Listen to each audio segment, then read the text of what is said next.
Bem-vindo a esses momentos de estudo da Palavra de Deus. A primeira referência bíblica que temos quanto ao dízimo, nós a encontramos em Gênesis capítulo 14, quando Abraão, após uma vitória numa batalha, resgatou o seu sobrinho Ló, e Melquisedeque, rei e sacerdote do Senhor em Salém, veio ao seu encontro, com pão e vinho. Numa celebração religiosa, Abraão ofereceu-lhe os dízimos de tudo aquilo que possuía. Após essa experiência, o Senhor lhe disse: "Não tenha medo, Abraão. Eu sou o seu escudo. Eu lhe darei uma grande recompensa." Havia promessa feita a Abraão de receber aquela terra. O Senhor lhe prometia ser o seu protetor e provedor. Essa história é relembrada por Paulo na carta aos Hebreus, no capítulo 7, versos 1 a 9.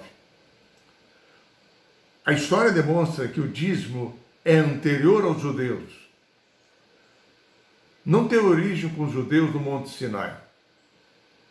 Melquisedeque não era nem mesmo da tribo de Levi e viveu mais de 400 anos antes da experiência dos judeus no deserto. A experiência do dízimo prosseguiu através dos séculos, inclusive com a igreja cristã, porque é um ato de fé que aproxima de Deus os adoradores.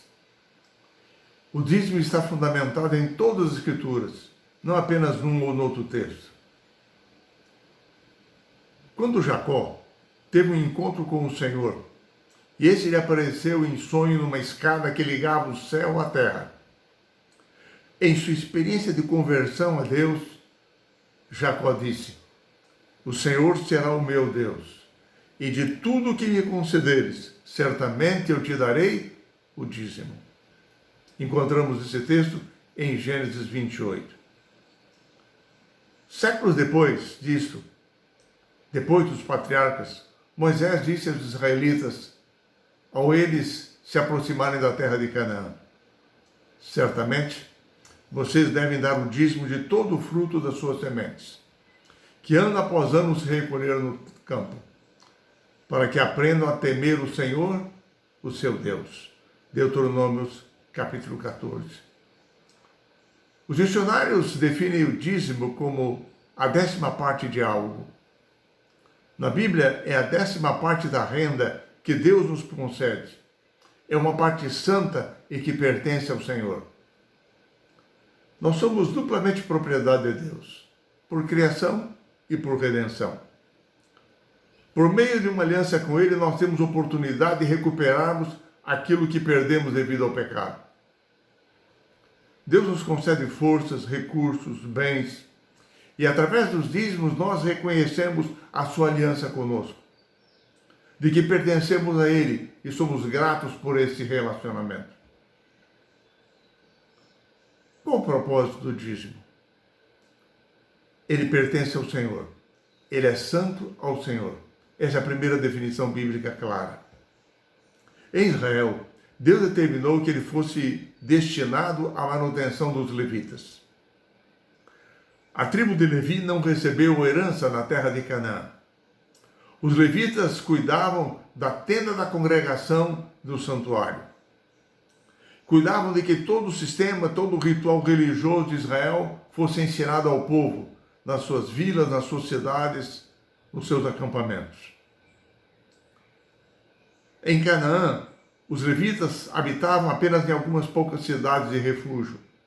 Eles eram mantidos pelos dízimos dos israelitas, que esses davam sobre a sua renda anualmente ao Senhor. No Novo Testamento, os dízimos são destinados à manutenção do ministério evangélico.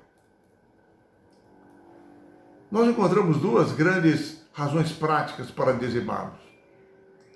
A primeira delas é que dizimar nos ajuda a desenvolvermos o nosso relacionamento de confiança, de fé no Senhor. Confiança na sua providência. Dizimar é um ato de fé que se exerce continuamente exercitando cada vez mais a nossa confiança em Deus.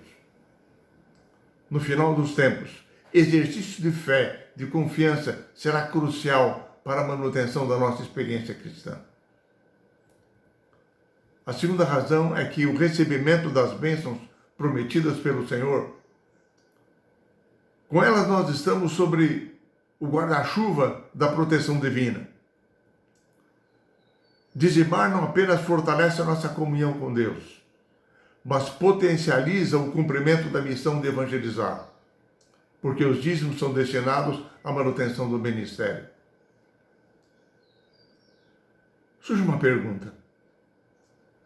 Quando o Senhor diz, trazei todos os dízimos à casa do tesouro, onde fica a casa do tesouro? O santuário de Israel no deserto, que Deus determinou especificamente que eles preparassem, era um símbolo do plano da salvação. Era a casa de Deus onde ele se encontrava com o seu povo. Quando Israel entrou na terra de Canaã, ele ficou localizado em Siló. Depois, permanentemente no templo em Jerusalém, ficou a Arca da Aliança. Porque o templo tornou-se a casa de Deus, conforme nós lemos em todos os salmos da Bíblia. Em Deuteronômio capítulo 12, versos 11, 13 e 14, Deus diz ao povo de Israel ao entrar na terra de Canaã, não levareis vossos dízimos e ofertas em qualquer lugar, mas no lugar que o Senhor vos designar. 3 vezes ao ano, na Páscoa, no Pentecostes, na festa dos tabernáculos, o povo subia para adorar em Jerusalém, trazendo consigo seus dízimos e suas ofertas. E a mensagem de Deus sempre foi clara através dos profetas. Ninguém suba a mim de mãos vazias. No sistema organizacional do santuário, havia levitas dedicados a cuidarem dos dízimos. Havia câmaras específicas para isso. Os dízimos eram então depois distribuídos pelos levitas em toda a terra de Israel.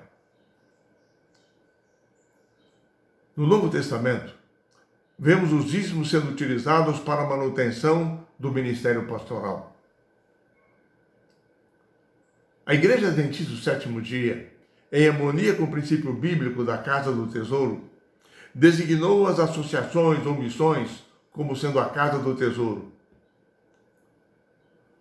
Os membros da igreja levam seus dízimos, como suas ofertas, como uma parte de sua experiência de adoração ao templo. Os tesoureiros das igrejas recolhem os dízimos. Os dízimos são encaminhados para as associações, que são as responsáveis por manterem os pastores. Na Igreja Adventista do Sétimo Dia, a igreja local não mantém o seu próprio pastor. Eles estão reunidos, as igrejas estão reunidas em associações, às quais pertencem os pastores. Assim, os dízimos são entregues às igrejas e são conduzidos às associações, que é a casa do tesouro, de onde o dízimo é utilizado para a manutenção de todo o ministério evangélico, de toda a obra da pregação do evangelho. Assim, a pregação da obra de Deus avança equilibradamente em todos os lugares. Outra pergunta comumente feita é: nós devemos dizimar sobre o nosso ganho bruto ou sobre o lucro líquido? A essa interessante, importante, pertinente pergunta, convém nós respondermos dizendo que existem 3 tipos de dizimistas. Existem os assalariados. Assim, os assalariados, eles dizimam sobre o seu salário bruto, independentemente de impostos a pagar ao governo, ou dívidas que tenham para com outras pessoas, sobre o seu salário bruto. O segundo grupo de dizimistas é aquele constituído por pessoas autônomas, que trabalham por conta própria. Essas dizimam do seu lucro líquido, ou seja, o ganho bruto, deduzidas as despesas que elas têm com material, com transporte, para a realização do seu trabalho. Então, com o lucro, do lucro delas, elas dizimam. O terceiro grupo são os empresários, dizimistas que são empresários. Eles dizimam do lucro líquido da sua empresa, ou seja, o faturamento da empresa, deduzidas as despesas com a folha de pagamentos, os impostos sobre os produtos, os materiais necessários à operação da empresa. Assim, eles dizimam do seu lucro líquido. Nessa semana, assim, nós estamos revisando alguns aspectos da adoração através dos dízimos. Alguns parâmetros são a quantia, a 10ª parte do nosso lucro. O local da entrega, a casa do tesouro, a igreja, que encaminha para a associação. Cada um não é livre para destinar o dízimo para aquilo que quiser. Não, ele pertence ao Senhor e é entregue à casa do tesouro. Terceiro ponto é que nós temos um princípio como parâmetro claro: honrar a Deus, separando a primeira parte da nossa renda como dízimo.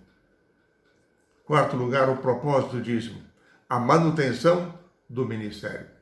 Assim, o dízimo possui parâmetros designados por Deus. O Senhor não está apelando à nossa gratidão, à nossa generosidade. É uma questão de fé, de honestidade para com Ele. E nós precisaremos ser encontrados fiéis no retorno do Senhor. Cabe a cada membro da igreja exercer a sua mordomia fiel, devolvendo a Deus os seus dízimos na igreja. É responsabilidade daqueles que administram a igreja serem administradores fiéis, certificando-se de que os dízimos são utilizados da forma adequada, designada por Deus e não a seu bel prazer. Enfim, nós somos mordomos de Deus. Isso é um grande privilégio, uma grande responsabilidade. O Senhor nos concede em abundância. Ele nos ajuda em tudo que nós fazemos em nossa vida. E Ele faz um ajuste conosco. Ele nos concede tudo. E nós apenas devolvemos a Ele a 10ª parte daquilo que Ele nos concede. Dessa forma, nossos salários, nossos lucros, nossos investimentos, presentes que recebemos, tudo isso nós devemos dizimar. E Deus promete que nos recompensará se nós formos realmente administradores fiéis.